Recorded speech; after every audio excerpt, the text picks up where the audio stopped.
Hello, this is my continuation of my summary of Alistair Parker's short history of the Second World War, this one dealing with Japanese expansionism. So this is the first part of Chapter 5 of Parker's book, The United States Enters the War, The Origins of the Japanese Attack, and I'll then discuss other aspects of the chapter in later videos. So we can begin with discussing Japanese resources and population. The Japanese home islands provided few natural resources for a manufacturing industry and not enough land to feed a rapidly growing population. So in terms of population growth, in 1920 there were about 55 million people in Japan, and by 1940 this had increased dramatically to 71 million. Increased foreign trade or emigration, or both, were essential for the well-being of the country. Imports of food and raw materials could only be paid for through exports and industrial expansion. Emigration would reduce pressure on the land.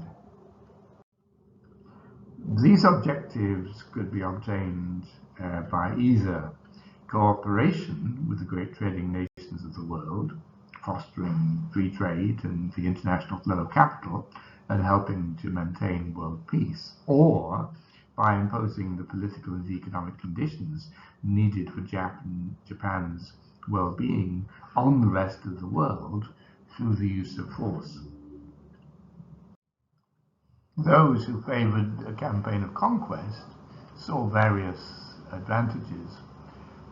First of all, Japan could thereby secure areas for overseas settlement, privileged opportunities for trade and investment, and the supply of needed raw materials, including fuel. Japan, they thought, would then flourish, and the involuntary associates in what came to be termed the Greater East Asia co-prosperity sphere, i.e. the areas under Japanese control, would also, or might also, benefit.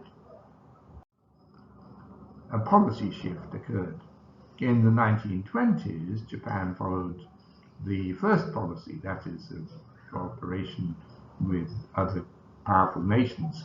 But in the 30s, the second policy, that is, of conquest, brought war to China in 1937 and World War in 1941. Japan went to war because of the failure of the peace policies and the consequent rise in the influence of the armed forces, especially the army.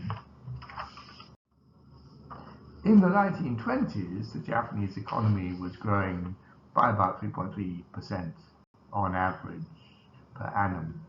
This was respectable by world standards, but it compared unfavorably with the period from 1890 to 1920, when the growth rate had been about 5.7% per annum, and again in the 1930s when it rose to 7.2%. Growth in manufacturing in the 1920s was 7% per annum, but it wasn't enough to take up the surplus population, with industry only absorbing 11% of the increase in the number of workers. Several factors combined to turn this modest success into a disaster. First, in terms of government policy, it was believed that trade would be supported by a stable currency fixed to the gold standard, and hence to other currencies. This was a view held by several other states. The government accepted the then fashionable view that the yen should be restored at its pre-1914 exchange value. This meant that prices would be forced down, which was accomplished by cuts in government spending. This had two consequences. First, economic activity was limited, so unemployment increased. Secondly, the army and the navy were annoyed by the reduction in military spending, which fell by almost 15% from 1928 to 1930.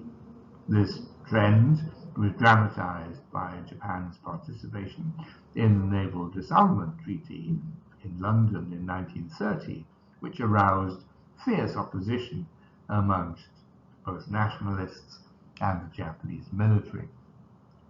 The yen returned to the gold standard on the 11th of January 1930 at just under 2 yen to the dollar. The Japanese economy was immediately hit, however, by the American recession, and the world slump exacerbated the effects of domestic deflation. 40% of Japanese farmers relied on silk culture to some extent, and the collapse of American demand for silk led the value of raw silk exports being more than halved between 1929 and 1931. Japanese farmers were already suffering from low prices for their crops and were not protected by a government concerned with fostering modern industry.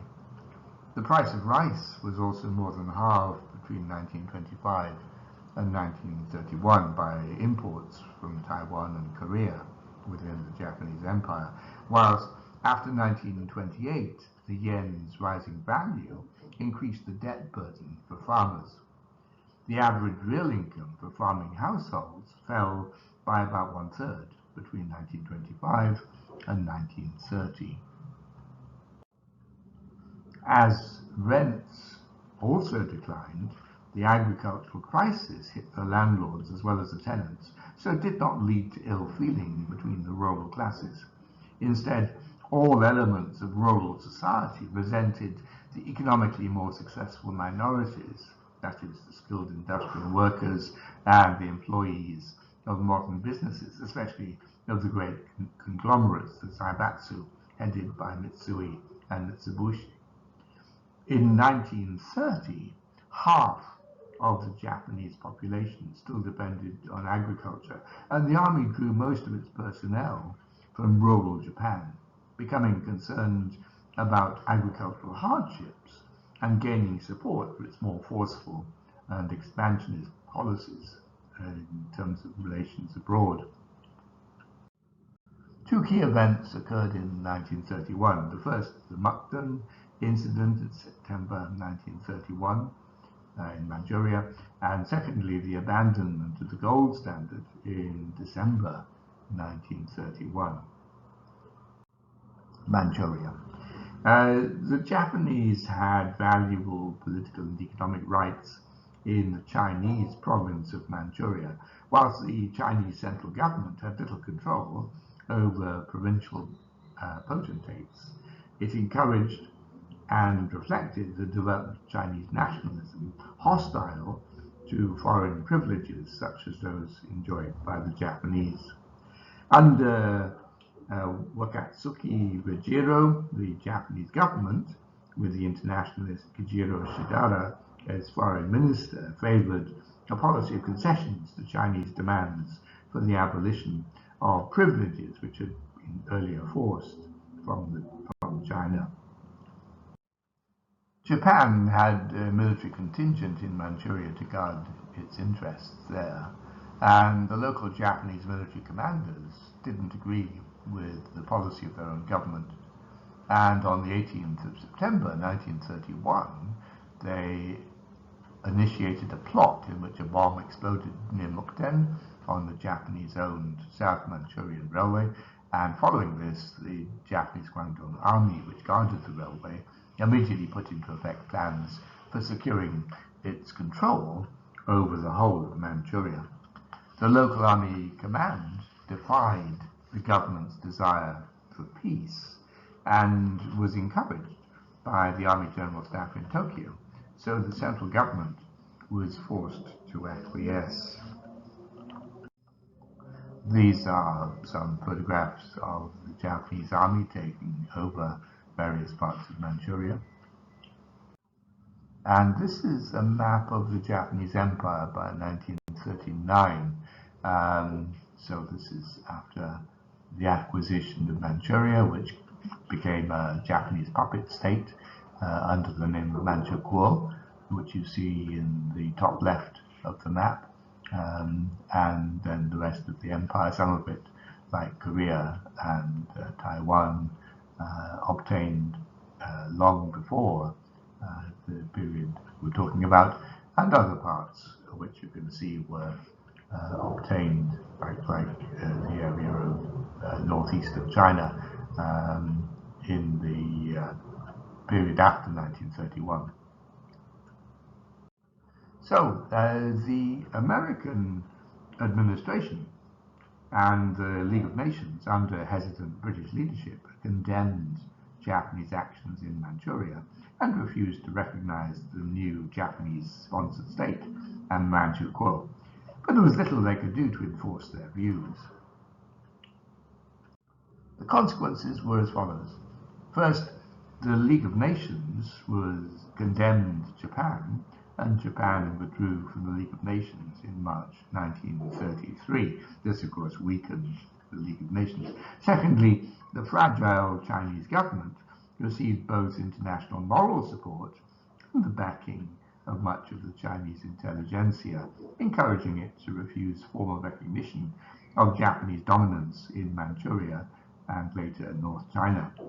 Japan became isolated in the face of hostility from Britain and the United States, and increased Chinese nationalism.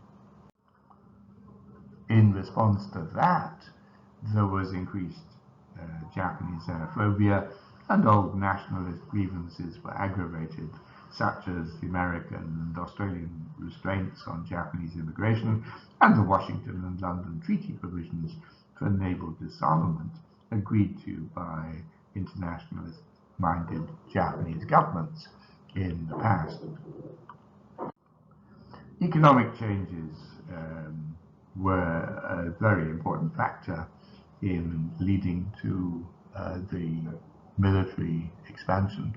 So the exchange rate was fixed when the yen returned to the gold standard, which had clearly overvalued the yen. Over half of Japan's gold and foreign currency reserves held in January 1930 were lost in supporting the currency in 1930 and 31. When the gold standard was abandoned in December 1931, the yen fell about 40% in value. This meant that Japanese exports became comparatively cheap and soon quickly recovered. This led to an export boom. The abandonment of the high exchange rate also meant that it was no longer necessary to hold down domestic prices. Government spending increased, financed by borrowing. By 1938, government spending was 3 times as much as it had been in 1931. As a result, there was vigorous economic growth and increased employment. But military spending was the main component of government spending. Military spending increased 12-fold between 1931 and 1938, and its share of national output increased 5-fold. These changes led to a political shift, including the dominance of the military, without a change in regime, however, or the seizure of power in an armed coup. The army groups within the army did actually plan coups, and at least 2 were actually attempted. But what happened instead was that militarism became increasingly influential, notably with the influence of the innumerable militaristic societies and organizations with their strong patriotic emphasis, and in some cases ready resort to violence. So you had a whole string of murders of prominent Japanese politicians, including a prime minister, 2 finance ministers, and a Lord Privy Seal, by military-linked societies. The liberal internationalists survived, notably in the westernized upper class. Some senior officers in the army and navy, the person of the emperor, and the most senior statesman, Sanoji, who died in 1940 at the age of 92, still preaching caution and common sense. But as a group, the internationalists had failed, partly due to their own overconfidence, partly to bad luck, but also to the insensitivity of those in Europe and America to their problems, who should have been their friends. Increased Japanese acquiescence with the military approach was facilitated by the Japanese education system and by Japanese culture, which emphasized cooperation and conformity over competitive individualism. Even amongst civilians, the new consensus was becoming militaristic. As per Fumimaro Konoe, a dissident from the 1920s who became prime minister in June 1937, continuing in that post to January 39, and again in July 1940 to October 1941. As early as 1918, he had written, "Anglo-American pacifism has nothing to do with justice or humanity. Our international position ought to make people call for breaking up the status quo. The League of Nations should be seen as the noxious thing it is." So that's all I'm going to cover in this video. As always, thank you very much for listening, and also particular thanks to my patrons without whom these videos couldn't be made. If you want to support my channel, you're very welcome to do so. Like, comment, and share on the videos. Subscribe if you want to be notified of future videos. I'll give Patreon and PayPal links below. And next week we'll talk about the China War and Japanese options. Have a good day.